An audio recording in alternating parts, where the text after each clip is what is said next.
So, it's no secret that I've been MIA for a minute now on my page, and I've been trying to work up the courage to offer an explanation for my silence. And it's very personal, and so bear with me while I try to be vulnerable about it. So, most people on my page know that my mom completed suicide back in 2012. I've spent over a decade advocating around suicide prevention and awareness, really to honor her, and because I've endured many traumatic things in my life, and one of the ways that I've been able to make meaning of that or to heal from that is to leverage the experience to do some good, partly to help other people, but really to help myself heal. And anybody who's been through traumatic experiences knows that the only way you survive something like that is to make meaning out of it. And so that's what I've done over and over and over again. I've leaned into the pain and tried to transform it into a way to help other people.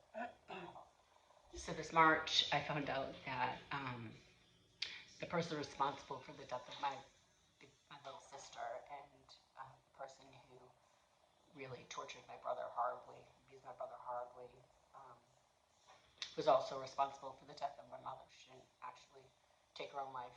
She was murdered. And there was a whole police investigation the entire time that she was in ICU, which was 7 weeks. The police were investigating, and they didn't interview any of her living children.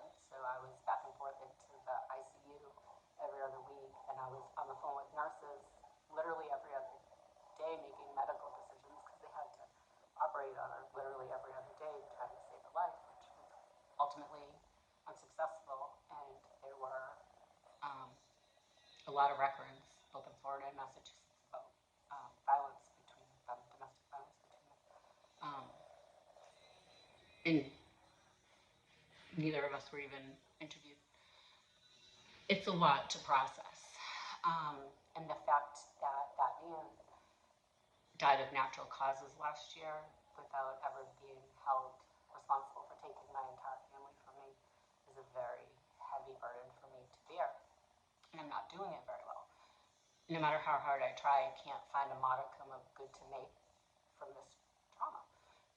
And so my usual coping skill is failing me now. And my heart aches, and the weight of all of that and the thousands of unanswered questions that I have, it really threatens to crush me kind of constantly.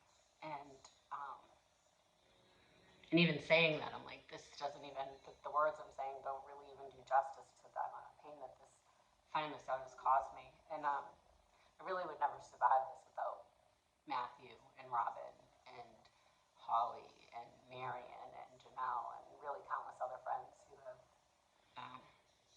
who supported me through this. And so that's the reason for my silence. And I'm probably going to still be very quiet for a little while I try to figure this out. And Robin and me and Matthew have some really big decisions to make coming up, and we really just ask for your prayers and your support while we decide what, if anything, we're going to do next. And we ask for your prayers for healing and maybe some peace for my sister and my mom. And I don't know, being vulnerable with your emotions sucks. 0 stars.